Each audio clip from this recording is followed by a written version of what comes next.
How's it going, everybody? My name is Dylan, also known as PatsPin177. Welcome back to the channel today. I would first like to apologize for my lack of uploads lately. I've been trying to figure out what exactly to do with training camp started. I know that it seems weird that I would decide to not upload for a week during the most important week of the off-season so far, or since I've had my channel up, but I apologize for that. I'm just probably going to do more of a weekly roundup type of thing with training camp as opposed to every single day doing a video on it. I know that you probably get a lot of that anyways, so I figured that I would kind of just look back at the week of practice and see how things went for the New England Patriots. But yeah, I apologize for my inactivity in the past week, and I hope to be back to regularly uploading again soon, but I think I've figured everything out, so that should be okay. I'm back here with another video, and this was actually a couple days overdue itself. On Tuesday, they announced the signings of two tight ends, Paul Butler, right here, and Ellis. Alright, so let's just take a look at both these guys. I'm doing kind of a double feature here with each one of them, as there's not a lot to talk about with either one of them in terms of production at the NFL level, and sometimes even at the college level. They kind of struggled to produce as of yet, which is why they were able to be signed in August. But you're looking at how old he is, 27 for Paul Butler himself, and he is 6'6", 250 pounds. Obviously, it's a one-year deal, and I'm not sure the monetary value just yet, but it does appear to be a one-year deal. So he was with the Oakland Raiders, or the then Oakland Raiders. It's weird to say that now. At California, he caught 32 passes for 381 yards and 5 touchdowns in 4 years. So that's obviously not a lot of production offensively, but I watched a little bit of him, and it seemed like most of what he did was block. He was really heavily used in the blocking sort of formations and plays that they would need him to do. I think he did a lot with kick return coverage and blocking for kick returns, which was pretty cool. He does appear to be a solid blocker. He had a couple plays where he was almost like Gronk, where he just threw the guy out the club, as Gronk would say. But again, offensive production was not exactly his strong suit when he was in college, and it did not carry over to the NFL. Obviously, he didn't get much of a chance in Oakland. He made it to the practice squad, and now he was picked up by the Detroit Lions. Now he is obviously on the Patriots. So let's just look. He saw some preseason action, played 168 of a possible 304 offensive snaps, as well as 44 of 109 in the kicking game. But his 4-catch, 24-yard performance was not enough to earn him a roster spot. So it does appear that his production is completely different than some other tight ends, where they're more focused on receiving. He is more focused on blocking. I think he's kind of an Eric Tomlinson type. The guy that they signed midway through last season, that was kind of his job, was to block, and that was it. And he never really got catches at all, but he only lasted a couple weeks. It didn't do very well. The Patriots were trying anything last year for tight ends, and it appears that they're kind of doing that with the third tight end position this year. Obviously, Devin Asiasi and Dalton Keene are the two that are most likely locks. You don't want to call anybody a lock, but they're most likely locks. 2 third-round pick tight ends. You've got Ryan Izzo from last year, obviously Matt Lacoste opting out, and now these two are going to be in there along with the undrafted Jake Burt and Rashad Berry, who they talk about in the second article. But I mean, really, as such, you could either compete for the backup role behind projected #1 all-around tight end Devin Asiasi, or as the top blocker at the position.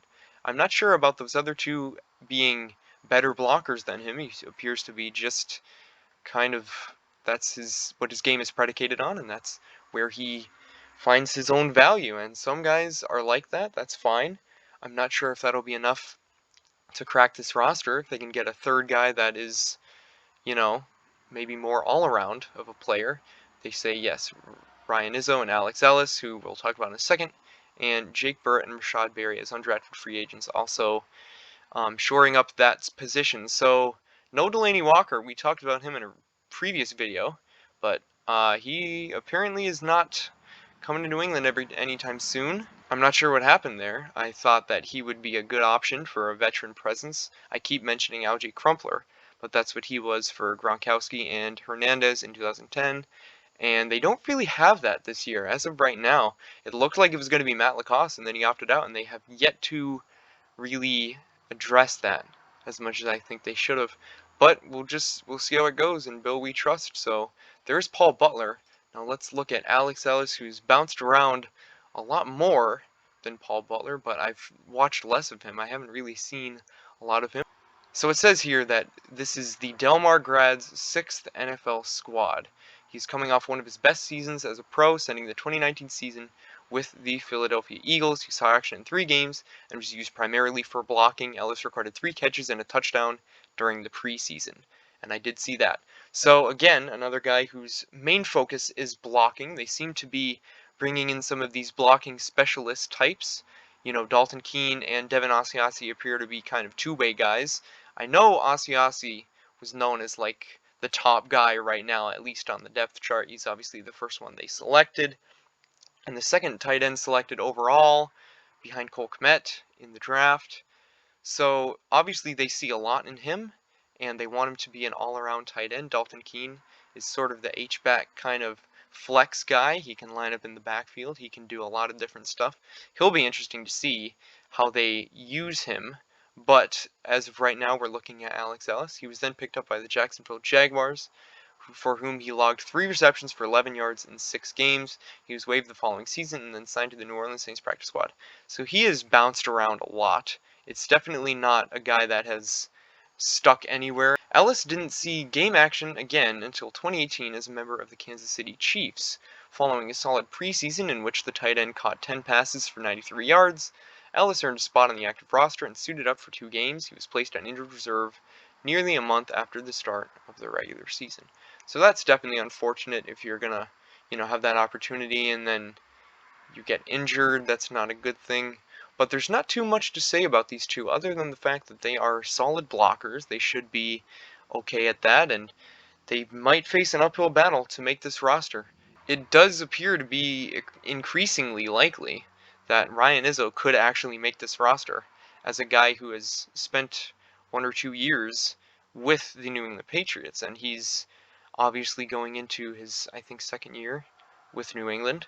But either way, he's kind of a veteran now in this system, especially, among all these new guys that are either signees or undrafted free agents. Obviously, the 2 draft picks who are locks to make the roster. I don't like saying that, but they are locks to make the roster, I believe. And so, we'll see how this goes. I don't know how they'll be using these two. I like Jake Burt out of Boston, but I haven't seen much of him at all. I don't know how he's looking. I hope he's looking good. So yeah, again, I would like to apologize for my inactivity for the past couple days. I hope you can excuse me for that. I hope I can get back to a more regular uploading schedule, and I'll be definitely talking about the training camp preseason sort of hybrid thing they're doing since they don't have a real preseason. I'll be probably doing a longer video on that, so stay tuned, and I hope you all enjoy. Hope to see you back here again soon.